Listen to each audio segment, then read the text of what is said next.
QuickBooks Online 2025. Comparative profit and loss, sometimes called the P&L or the income statement.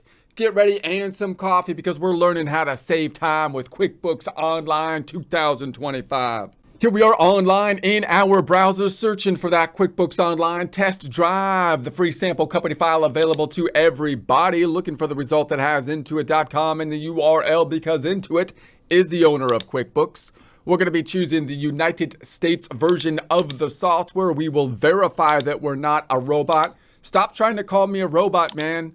You could say it all you want. It doesn't make it true, okay? You could say it all you want. Try to be the news media and call me names for like 100 times. I'm still not a robot. I'm still not a robot, dang it.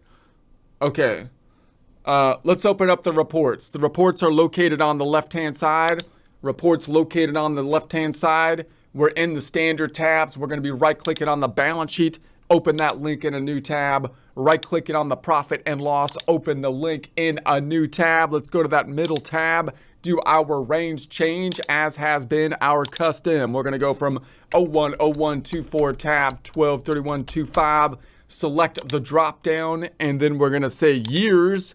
Run it to refresh it. 2024 and 25 is now side by side. Let's tab to the right. Do this one more time. Close that hamburger. Change the range. 010124 tab 123125. Select the drop down to see it in years. Run it to refresh it. There we have it once again. This time we're going to be looking at that profit and loss report, which could be called the income statement. We went over it generally last time. Now we want to do a comparative profit and loss or income statement report, which will be similar to what we did with the balance sheet. However, noting the income statement is different because we have the profit and loss as is a timing report. It needs a beginning and an ending date, whereas the balance sheet is as of a point in time. So let's keep this one as our reference report and then open up another profit and loss, which we will then make an adjustment to. So let's go to the first tab, go down to the reports again. And I just want to note that in the business overview, you see that we have the profit and loss by customer, by month, by tags, and the profit and loss comparison.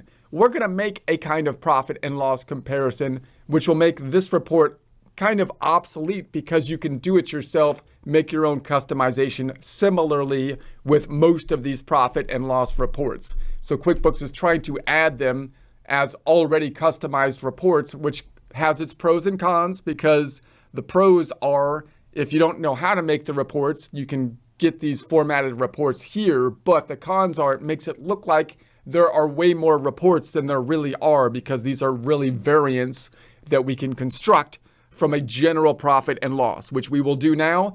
So let's go back up to the profit and loss again, right click and open another link in a new tab. We'll tab to the right and close the hamburger. Now, as you work on the profit and loss, they might have converted the information in the report solely to 2025 because that's what they're going to do over time. They only have a little bit of data, actually a few months in their practice file, and they update it each time. So we're kind of in the middle right now between them having the data in 2024 and 2025.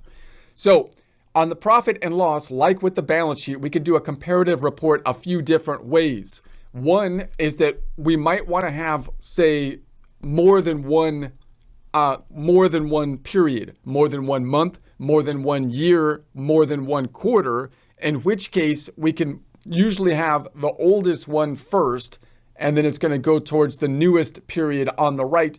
And then with the profit and loss report, we can total them up, which is different than we saw with the standard balance sheet report. Or we can look at a profit and loss report that only has 2 periods, and instead of adding the 2 periods to get the total profit and loss from those 2 periods, we can subtract them, looking at the performance difference between 1 month and another 1 month, 1 quarter compared to another quarter, 1 year compared to another year. So let's first look at it let's first look at like months, for example, and I'm going to do it for the end of 2024 because that's where the current data is at. So let's go from like 100124 tab to 12/31/24. That's not a 12, that's a 13. 12/31/24. So that's going to give us the last quarter, but instead of looking at it by total, I'm going to look at it by months in the dropdown. Let's run it. So now you can see what happens. We get October, November, and December, and then a total column. Let me just give a quick recap of what happens on the balance sheet when we do that. Let's go to the balance sheet over here, and I'll change the same range from 10/01/24 to 12/31/24, selecting the drop down to see it in months, and run it, and you get October, November, December, but no total. Why? Because the balance sheet is as of a point in time. So it's going to give you where we stand as of the end of each of the months. October, 31st, November 30th, December 31st. Whereas when we look at the profit and loss report, we're looking at a period. So it's giving us a range of information, because the profit and loss report, we can compare to like resetting the odometer in a car to see how far we're going to drive in a day. That means I need the beginning date. So this is going from the 1st of October through the 31st of October. This is going from the 1st of November to the 30th of November, the 1st of December through the 30th of December. And then it makes sense to add the total column, because why not? Because we should also then measure the full quarter. The full quarter would be October 1st through December 31st, which gives me the totals on the right-hand side. So the performance reports, therefore, are formatted a little bit differently in that way.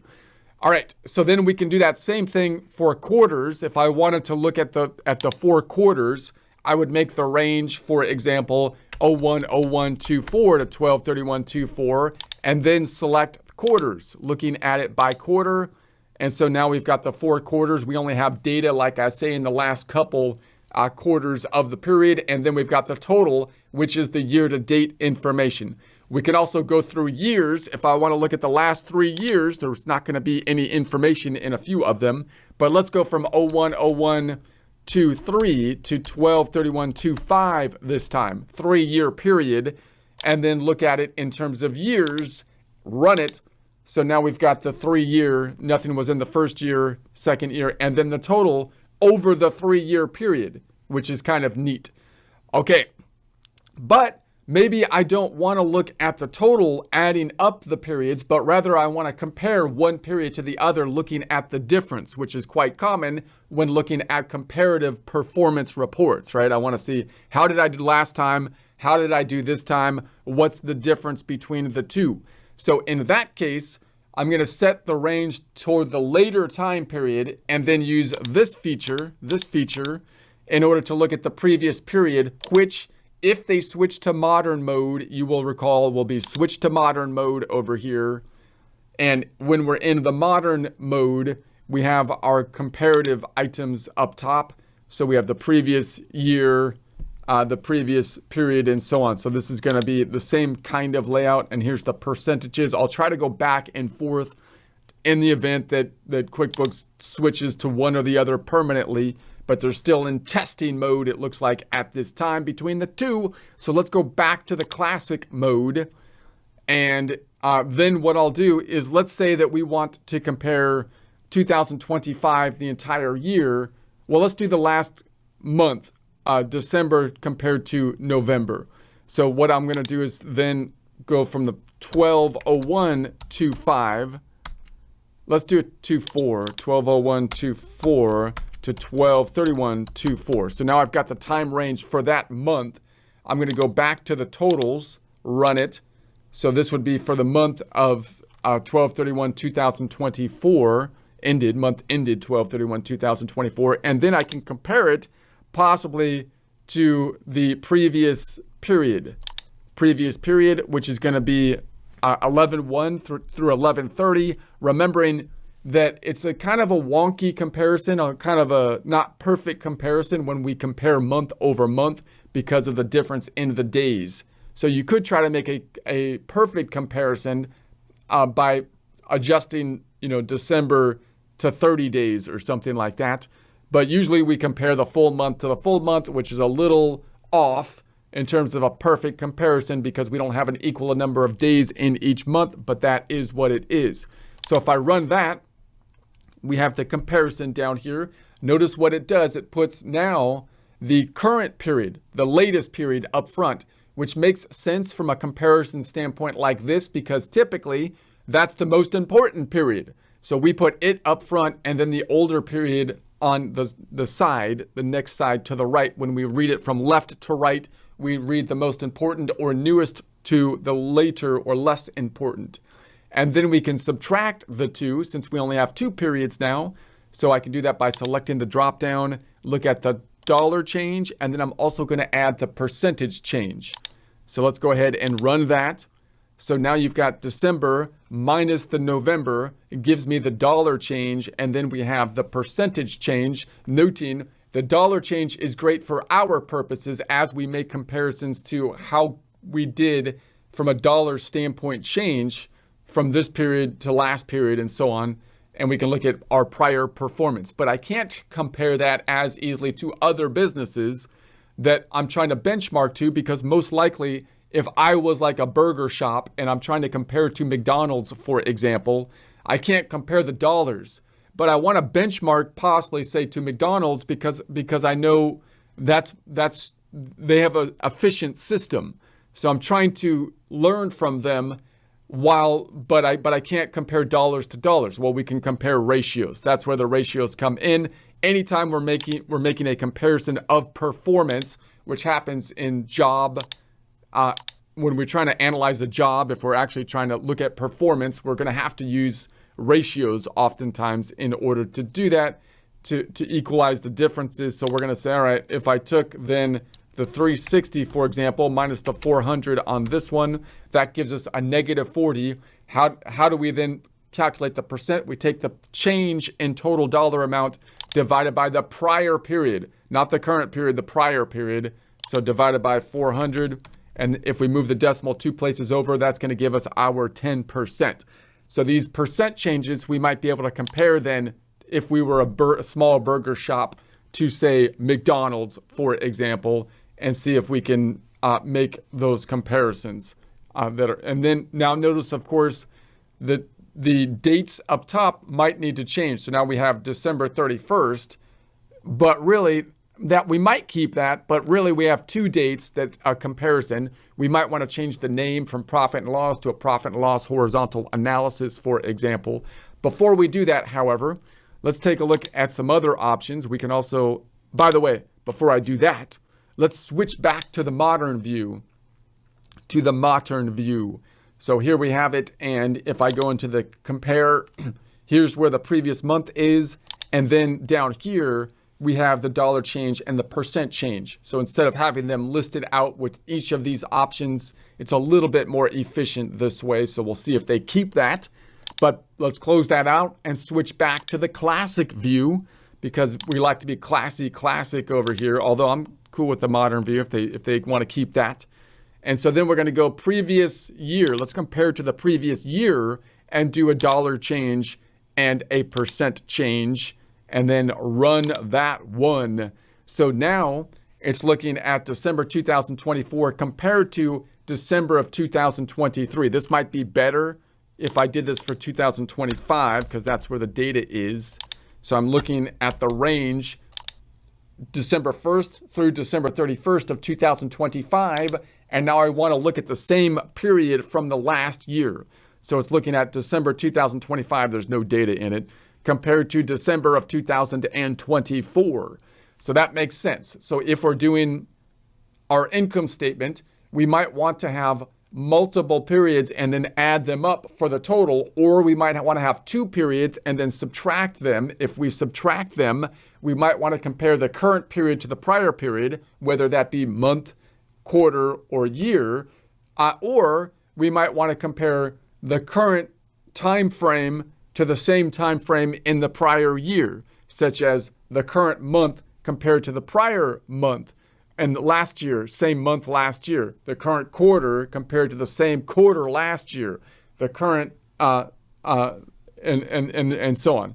So that's going to be the idea. So let's go ahead and hit the drop down here again. And let's just see that in the switch to modern mode. Switch to modern mode. See where that would be located in the comparisons. So previous year. And so here we have those two comparisons. So you can see that I'm going to go back to the classic mode. If we do all of these comparisons, then there's a lot of different formats or types of reports, and there's more as the year goes by. In other words, if you're doing bookkeeping for January, you can compare January to last January to the prior year's January, and so on. But you don't have a lot to compare in the current period. Whereas if you're running a report for December of the year, then you can compare December of this year compared to December of last year. You can compare December of this year compared to November of this year. You can do a report that breaks out all the months, all 12 months, and then gives you the total for the year if you wanted to. You can do a quarterly report that gives you all 4 quarters and the total for the year if you wanted to. You can do a report that has the quarter of the current year compared to the prior quarter of the current year, or the quarter of the current year compared to the last year same quarter, and so on and so forth. So you can see you end up with a whole lot of different variants just in terms of the comparative types of reports. Now that we look at the income statement, you have a similar group of comparisons, a whole lot of reports that you could generate with the balance sheet reports. That means that when you're grouping the reports at like month end, there's almost an endless number of reports. So you want to be thinking about what are the most relevant type of reports you can put together, noting that when you look at these comparative reports, for example, if I did the report over here where it's going to show multiple quarters or months and then give you the total, then it's actually giving you the total information for the period. So your question is, do I want to have a simple income statement and then also one that compares multiple months? Or do I want to have a more complex income statement that compares all multiple months and gives the total, not including a simple income statement because it would be redundant? So you have this issue of how many reports you want to generate, how much redundant information do you want to have in order to show a simple report versus a more complex report, and so on and so forth, which we might talk about more in future presentations. So let's go back here to the prior one. Let's go to the previous period, and let's do it this way, and then run it. And then let's do, let's go for 2024, back to 2024, back to 2024, run it.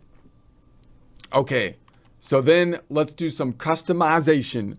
Let's customize this thing. So now we might say, if I was going to give this externally, I might remove the pennies, and I might then select the drop down and make the negative numbers 0 and show them as red possibly. And then on the headers and footers, maybe I get rid of the date time report paces. And then maybe I don't want to call it a profit and loss. Maybe I call it an income statement just to switch it up. And then maybe horizontal analysis.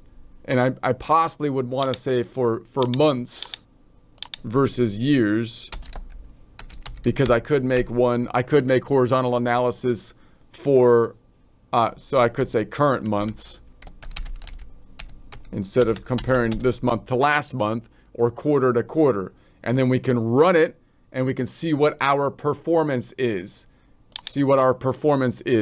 We've had a pretty good performance, even though we've had some theftery. We're in California. We've had wildfires over here, theftery, but we're still, well, actually we've got a change over here on the downside.